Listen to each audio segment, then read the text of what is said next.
Good afternoon, and thank you for your presence today as we honor Wake Forest founders often forgotten and unrecognized.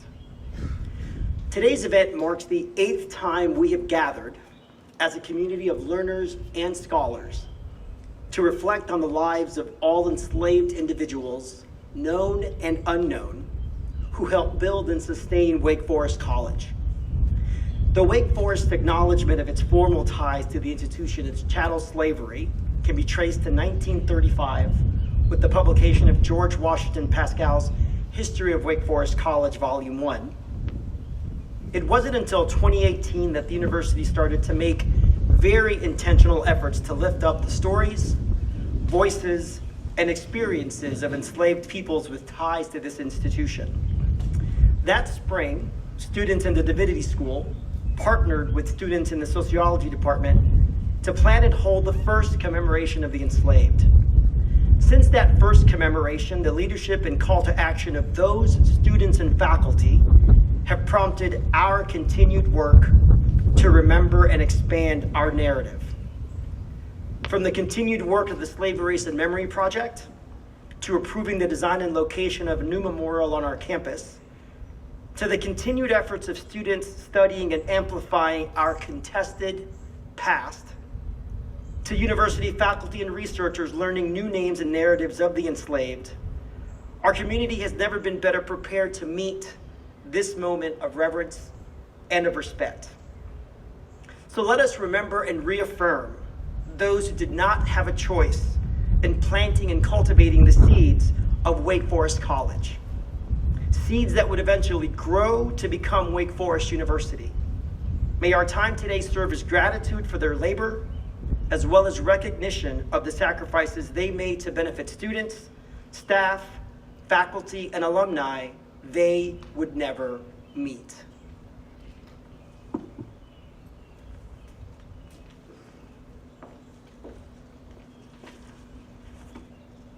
Good afternoon. My name is Chris Donald. I serve as the university chaplain here at Wake Forest. I stand before you now as someone who possesses significant privilege in our society, and always has. And I stand before you now as someone who is the descendant of enslavers. To understand how better to speak and pray this afternoon, I turned to the poet and writer Cole Arthur Riley's Black Liturgies. If you hear phrases that sound familiar in this prayer, it is because she has so clearly and beautifully captured the sorrow and the hope, the conviction and celebration of a moment like this one. Let us pray. To the one who remembers and is faithful.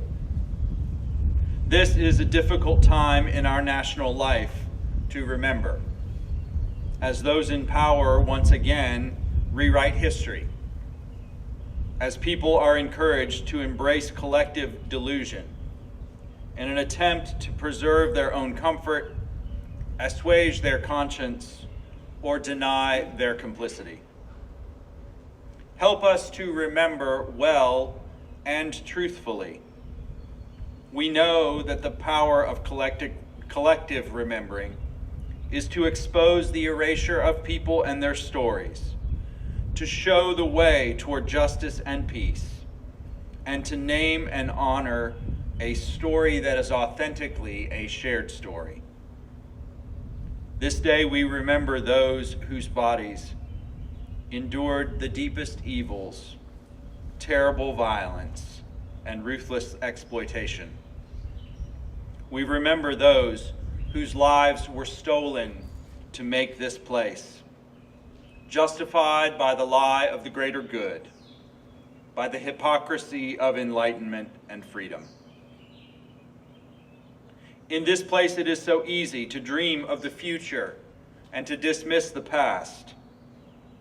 We confess the ways that we have failed to remember. We have neglected to tell and honor the stories of all those who came before us. We have let their stories die without the compassion and reverence we deserve. We have not been curious about their lives, the traumas they endured, and the joys that strengthened them. Forgive us. Give us the courage not to look away from the crimes committed in our name. Grant us vision to see the complexity of our shared story, so that as we dream of the future, it will be a place and a time that remembers all people. We commit that those excluded in life will not be excluded in death. All people who share in the story of Wake Forest University belong and are worthy of honor. And may false memory die in the presence of we who remember. Amen.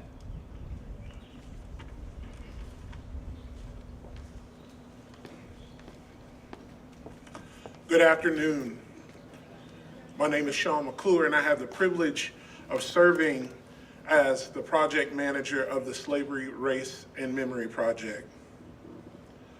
A look back to look ahead. We gather today not only to remember, but to honor the lives of our enslaved forebears. As we honor and remember them, let it be our solemn responsibility to rest in the tension of this moment.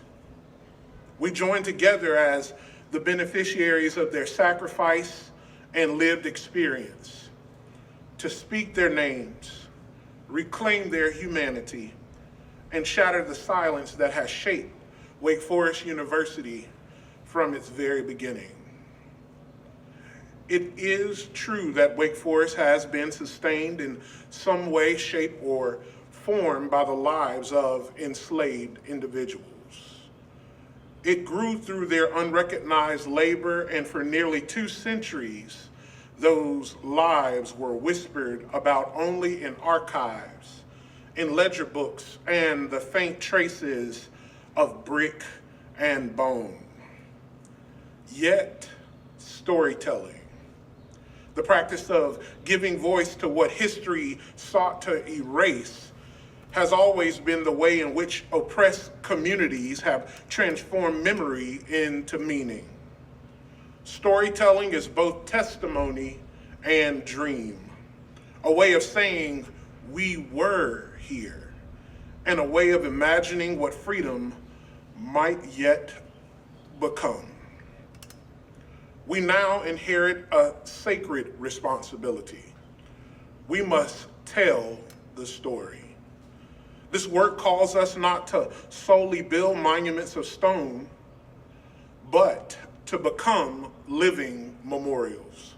People who remember with integrity, who speak, people who speak with courage, and who act with love. In every recovered name, every reimagined course, every building renamed or repurposed, we are practicing a kind of freedom, one that listens to the ancestors while daring to dream forward.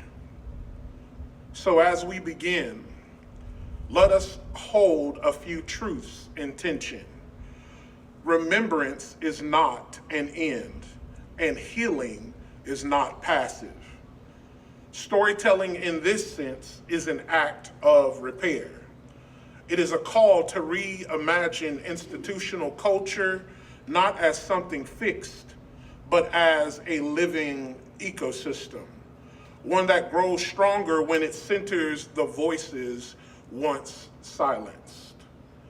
Wake Forest University functions as an intellectual incubator shaped by the tensions between its historical ties to enslavement and its aspirational commitment to pro-humanitate. Today, as the names of the remembered are read aloud, consider this. With your gifts, intellect, and freedom, how will you honor them? In light of their sacrifice, who and what are pro-humanitate calling you to become? Thank you. Tanya.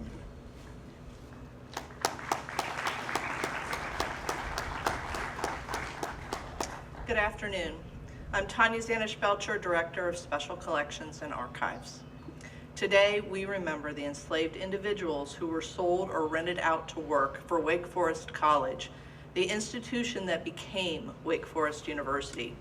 We do so moved by a sense of justice and by a commitment to more equitable commemoration and through the use of archival records that have been passed down through the university over the course of its life. We remember and say the names of all the individuals we know, and we acknowledge those whose names we do not know. The search for their names continues, as does the work to acknowledge and repair our past. We remember in the hope that doing so is another step forward on our journey towards reconciliation in our communities. At the end of each section, the reader will say, "We remember and honor you." We would ask that the audience then respond with the same words. And now the names. An 1834 Wake Forest College account book shows that 4 enslaved Black people were rented that year. The names of those who labored as recorded were Alec, Harry and wife, and Charlotte. As student numbers grew, more enslaved Black people were rented for labor from local slave owners. We know from other archival records dating from 1835 the names of 13 enslaved people who also labored at Wake Forest. Their names are Johnson, Anderson, James, Linder, Mary, Sarah, Phyllis, Mary, Lucy, Venus, Patience, Mary, and George. We remember and honor you. Chase. Good afternoon, everyone. My name is Chase Clark. I am a senior double majoring in communication and African American studies and the former president of our Black Student Alliance. Other records we have found show that 16 enslaved Black people were rented from their owners in 1836. Their names are Murphy, Ted and Amy Jones and 2 children, Rose, Martha, Lexi, Mary Sherwood, Aggie and her children, Miranda, Mary Harris, David, and Anderson. We remember and honor you.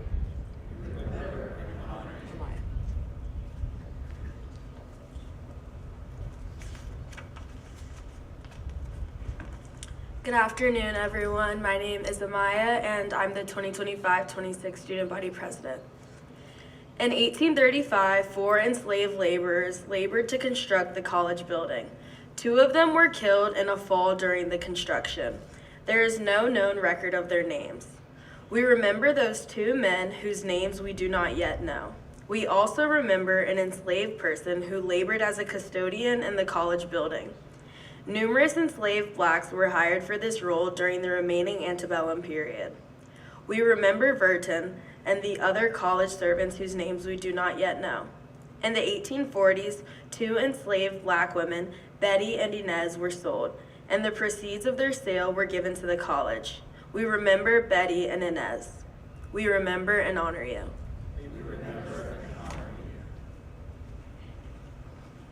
Hello, I'm Mary Tribble, class of 82 and MA 19.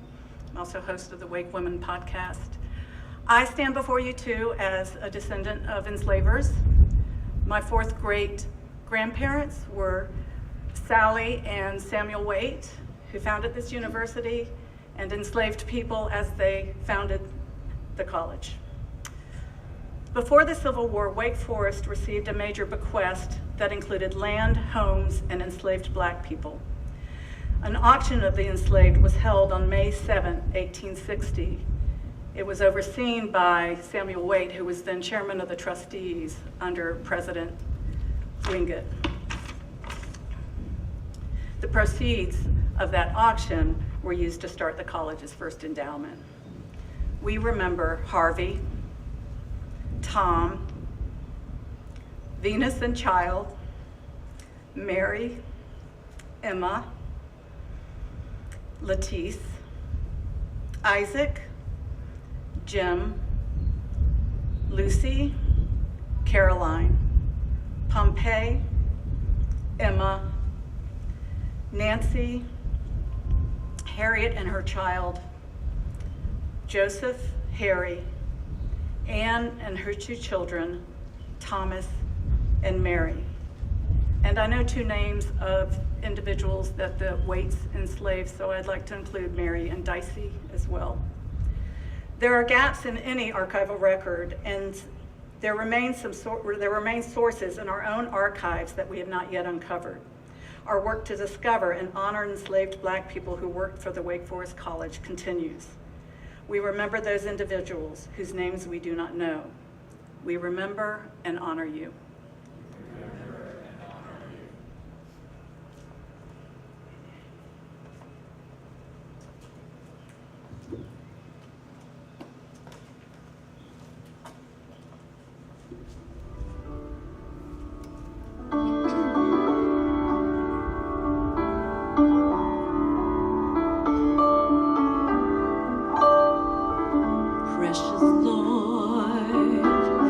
Take my hand, lead me on, help me stand. I am tired, I am weak, I am worn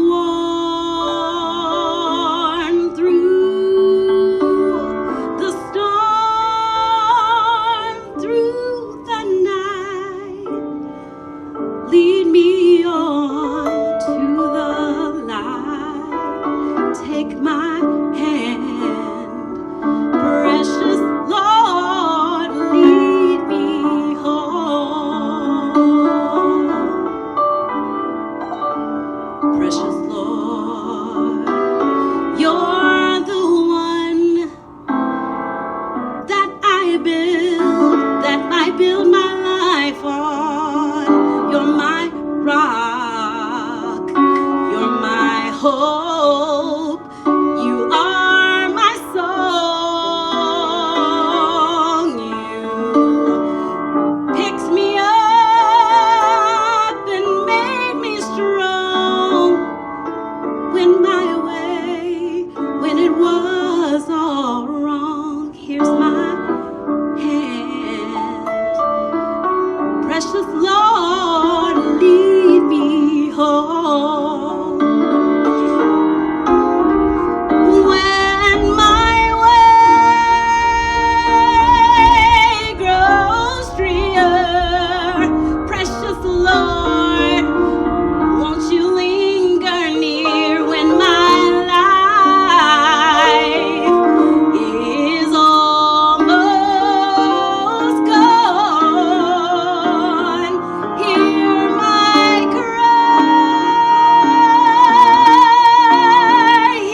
Thank you, Dr. Kidd Brown, for lending and lifting your voice and helping us remember today. Thank you, Sean, Tanya, Mary, Chase, and Amaya, for helping us remember today. And thank you to all who took part in helping us gather and prepare for today. So much of our history as an institution remains unknown, and so much remains to be written. As we bring our time together to a close, I would like to leave you with stories that embody the human spirit's desire to write and live its story of strength and perseverance. Of the named enslaved persons sold in May 1860, by the trustees of Wake Forest College. 4 have been positively identified. You heard their names and Mary Tribble read them. Let us remember them one more time this afternoon. Joseph, also known as Joseph B. Blount, was born in 1844. He lived out his life as a well-known and respected citizen of Edenton, North Carolina, where he provided custodial and maintenance services for several schools, banks, and churches, as well as the town itself. Joseph was a member of the Kaddish AME Zion Church and was elected to represent the church on a citywide cemetery committee in 1892 and was named as a trustee of that church. Joseph self-emancipated in 1863 and during the Union Army's occupation of the area joined the U.S. Navy. Joseph served our country from July 1863 to 1865 August. Joseph married 3 times and had 4 children, all with his wife Hester, Joshua, Emma, Ida, and Elmira. Emma, also known as Emma Blount, was born in 1825. She is the girl Emma seen on the 1835 to 1836 inventory of John Blount's estate. So she would have been about 10 years old at the time of his death. Emma is the mother of Joseph. She gave birth to him when she would have been about 19 years old. And by 1880, Emma was living in Norfolk, Virginia as a servant in a very large white household. With her is a Margaret Blount, who turns out to be a daughter that Emma had in 1862, 2 years after the sale of the Blount estate in May 1860. By 1887, Emma was residing in Washington, D.C.